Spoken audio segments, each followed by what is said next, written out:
ನಿಜವಾಗ್ಲೂ ಕೂಡ ಈ ಕೇಂದ್ರ ಸರ್ಕಾರ ರಚನೆ ಆಗಿರ್ತಕ್ಕಂಥದ್ದು ಈ ಕಳ್ಳ ಮತದಾನದಿಂದ 40-50 ಲೋಕಸಭಾ ಕ್ಷೇತ್ರಗಳಲ್ಲಿ ಮತದಂಧೆಯಾಗಿದೆ. ರೈತರ ಪರವಾಗಿ ಧ್ವನಿ ಎತ್ತಿದ್ರಿಂದ ಸಂಸತ್ ಸುಧಾಕರ್ ಅವರು ಸಂಸತ್ತರಲ್ಲಿ ಮಾತಾಡಿದ್ರು. ಅದು ಯುವ ಕಾಂಗ್ರೆಸ್ ಇರ್ತಕ್ಕಂಥ ಗತ್ತು.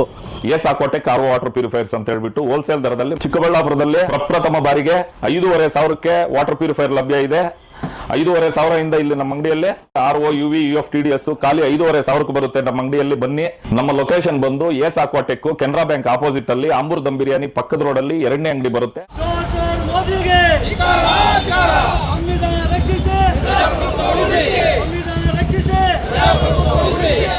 ಚುನಾವಣಾ ಆಯೋಗಕ್ಕೆ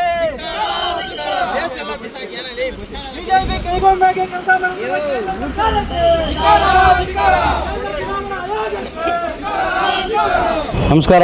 ನಾಗೇಶ್ ರೆಡ್ಡಿ, ಯುವ ಕಾಂಗ್ರೆಸ್ ಅಧ್ಯಕ್ಷರು, ಚಿಕ್ಕಬಳ್ಳಾಪುರ ವಿಧಾನಸಭಾ ಕ್ಷೇತ್ರ.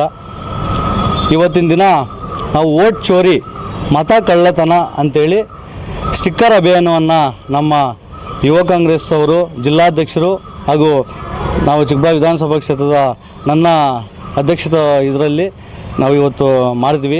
ಇದರ ಉದ್ದೇಶ ಈ ಸ್ಟಿಕ್ಕರ್ ಅಭಿಯಾನ ವೋಟ್ ಚೋರಿ ಅಂತ ಏನು ಇತ್ತೀಚಿನ ದಿನಗಳಲ್ಲಿ ನಮ್ಮ ರಾಹುಲ್ ಗಾಂಧೀಜಿಯವರು ಆಗಸ್ಟ್ 8ನೇ ತಾರೀಕು ಇದರಲ್ಲಿ ಬೆಂಗಳೂರಲ್ಲಿ ನಮಗೆ ಎಲ್ಲ ವಿವರವಾಗಿ ಹೇಳಿದ್ದಾರೆ. ಅದರ ಅರ್ಥ ಏನಪ್ಪ ಅಂತಂದರೆ, ನಮ್ಮ ಈ ಕೇಂದ್ರ ಸರ್ಕಾರ ಏನಿದೆ, ಈ ಕೇಂದ್ರ ಸರ್ಕಾರ ಮೊನ್ನೆ ಸರ್ಕಾರ ರಚನೆ ಆಗಿರ್ತಕ್ಕಂಥದ್ದು ಅಡ್ಡ ಮತದಾನದಿಂದ ಕಳ್ಳ ಮತದಾನದಿಂದ ಅಂತೇಳಿ ನಮಗೆ ಅದನ್ನು ಸಾಬೀತಾಗಿದೆ. ನಮ್ಮ ರಾಹುಲ್ ಗಾಂಧೀಜಿಯವರು ಅದನ್ನು ವಿವರವಾಗಿ ನಮಗೆ ತಿಳಿಸ್ಕೊಟ್ರು ಯಾವ ರೀತಿ ಆಗಿದೆ ಅಂತೇಳಿ. ಒಂದು ಕಡೆ ಬೆಂಗಳೂರಲ್ಲಿ 80 ಜನ ಒಂದೇ ಬೂತಲ್ಲಿ ಮತದಾನ ಆಗೋಕ್ಕೆ ಸಾಧ್ಯ ಇಲ್ಲ. ಅಂಥವು ಸುಮಾರು 40-50 ಲೋಕಸಭಾ ಕ್ಷೇತ್ರಗಳಲ್ಲಿ ಈ ಮತದಾನ ದಂಧೆ ನಡೆದಿದೆ. ಅದಕ್ಕಾಗಿ ನಾವು ಈ ಸ್ಟಿಕ್ಕರ್ ಅಭಿಯಾನವನ್ನು ಹಮ್ಮಿಕೊಂಡಿದ್ದೇವೆ.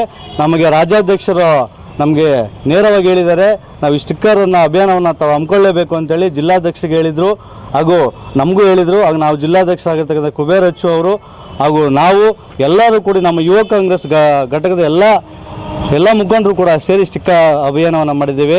ನಿಜವಾಗ್ಲೂ ಕೂಡ ಈ ಕೇಂದ್ರ ಸರ್ಕಾರ ರಚನೆ ಆಗಿರ್ತಕ್ಕಂಥದ್ದು ಈ ಕಳ್ಳ ಮತದಾನದಿಂದ. ನಿಜವಾಗ್ಲೂ ಕೂಡ ಎಲ್ಲರೂ ಹೇಳ್ತಾರೆ ಮೋದಿ ಮೋದಿ ಮೋದಿ ಅಂತ. ಇವರು ಮೋದಿಜಿಯವರು ಏನಪ್ಪ ಅಂತಂದರೆ ಇವ್ರನ್ನ ಕರೆಕ್ಟಾಗಿ ಏನು ಕರಿಬೇಕು ಅಂತಂದರೆ ಚೋರ್ ಮೋದಿ ಅಂತ ಹೇಳಿದ್ರೆ ಇದಕ್ಕೆ ಸಾಬೀತಾಗಿದೆ. ಆಲ್ರೆಡಿ ಚೋರ್ ಮೋದಿ ಅಂತ ಇದು ಸಾಬೀತಾಗಿದೆ. ಹಾಗಾಗಿ ಬಿಹಾರಲ್ಲಿ ನೀವು ನೋಡಬೇಕು, ಲಕ್ಷಾಂತರ ಜನ ಇದಕ್ಕೆ ಬೆಂಬಲವಾಗಿ ನಿಂತಿದ್ದಾರೆ. ನಮ್ಮ ಕರ್ನಾಟಕ ರಾಜ್ಯ ನಿಂತಿದೆ. ಎಲ್ಲ ಕಡೆ 40-50 ಲೋಕಸಭಾ ಕ್ಷೇತ್ರಗಳಲ್ಲಿ ಮತದಂಧೆಯಾಗಿದೆ. ಇದು ಸಾಬೀತು ಕೂಡ ಆಗಿದೆ. ಈ ಕೇಂದ್ರ ಚುನಾವಣಾ ಆಯೋಗ ಏನಿದೆ, ಈ ಮೋದಿಜಿ ಅವರ ಕೆಳಗಡೆ ಬರೋದ್ರಿಂದ, ಈ ಕೇಂದ್ರ ಸರ್ಕಾರ ನೇತೃತ್ವದಲ್ಲಿ ಬರೋದ್ರಿಂದ ಈ ಕೇಂದ್ರ ಸರ್ಕಾರವು ಚುನಾವಣಾ ಆಯೋಗವನ್ನು ಕೈಗೊಂಬೆಯಾಗಿ ಬಳಸಿಕೊಂಡು ಕೇಂದ್ರ ಚುನಾವಣೆಯನ್ನು ನಡೆಸಿದೆ. ಹಾಗಾಗಿ ಈಗ ಗೆದ್ದಿರ್ತಕ್ಕಂಥವರು 40-50 ಯಾರ ಸಂಸದರುಗಳಿದ್ದಾರೆ, ಇವರೆಲ್ಲ ಕೂಡ ದಂಧೆಯಲ್ಲಿ ಈ ಮತ ಕಳ್ಳತನದಿಂದ ಗೆದ್ದಿರ್ತಕ್ಕಂಥದ್ದು. ಹಾಗಾಗಿ ಇದರ ಮುಖಾಂತರ ನಾವು ಸಂವಿಧಾನ ರಕ್ಷಿಸಿ ಪ್ರಜಾಪ್ರಭುತ್ವ ಉಳಿಸಿ ಅನ್ನುವ ಘೋಷವಾಕ್ಯವನ್ನು ನಮ್ಮ ಯುವ ಕಾಂಗ್ರೆಸ್ ಕಾರ್ಯಕರ್ತರೆಲ್ಲ ಕೂಗುತ್ತಾ ನಮ್ಮ ರಾಜ್ಯಾಧ್ಯಕ್ಷರ ಆದೇಶದ ಮೇರೆಗೆ ಹಾಗೂ ಶಾಸಕರ ಆದೇಶದ ಮೇರೆಗೆ ನಾವು ಜಿಲ್ಲಾಧ್ಯಕ್ಷರ ಆದೇಶದ ಮೇರೆಗೆ ನಾವೆಲ್ಲ ಸೇರಿ ಯುವ ಕಾಂಗ್ರೆಸ್ ಅವರು ನಾವು ಇವತ್ತು ಸ್ಟಿಕ್ಕರ್ ಅಭಿಯಾನ ಹಮ್ಮಿಕೊಂಡಿದ್ದೀವಿ. ಅದೇ ರೀತಿಯಾಗಿ ಇವ್ರು ಯಾವಾಗಲೂ ಕೂಡ ಸುಳ್ಳು ಹೇಳ್ಕೊಂಡೇ ರಾಜಕಾರಣ ಬಂದಿರತಕ್ಕಂಥದ್ದು ತಮಗೆಲ್ಲ ಗೊತ್ತೇ ಇದೆ.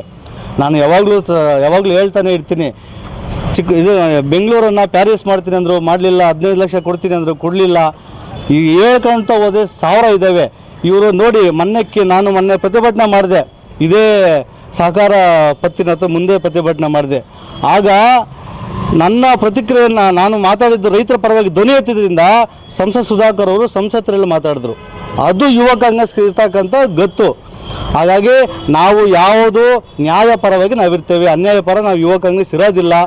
ಹಾಗಾಗಿ ಇವರು ಮಾಡಿರ್ತಕ್ಕಂಥ ಈ ಕೇಂದ್ರ ಸರ್ಕಾರ ಕೈಗಂಗಮ್ಮಿ ಏನು ಬಳಸ್ಕೊಂಡು ಚುನಾವಣಾ ಆಯೋಗವನ್ನು ಬಳಸ್ಕೊಂಡಿದೆ, ಅದಕ್ಕನ್ನು ಧಿಕ್ಕಾರು ಅಂತ ಕೂಗುತ್ತಾ ಮುಂದಿನ ದಿನಗಳಲ್ಲಿ ನೋಡಿ, ಮೊನ್ನೆ ಕೇಂದ್ರ ಸರ್ಕಾರವು ನಮ್ಮ ರಾಹುಲ್ ಗಾಂಧೀಜಿಯವರು ಅದನ್ನು ತನಿಖೆ ಮಾಡಿ ಅಂತ ಕೊಟ್ಟರೆ ಅವರನ್ನು ಧಿಕ್ಕರಿಸುವಂಥ ಕೆಲಸಗಳು ಮಾಡ್ತಾ ಇದ್ದಾರೆ. ಹಾಗಾಗಿ ನಮ್ಮ ಯುವ ಕಾಂಗ್ರೆಸ್ ಇದನ್ನು ತೀವ್ರವಾಗಿ ಖಂಡಿಸ್ತದೆ ಅಂತ ಹೇಳ್ತಾ ನಾವು ನ್ಯಾಯಪರ ರೈತರ ಪರ ಇರ್ತೀವಿ ಅಂತ ಹೇಳ್ತಾ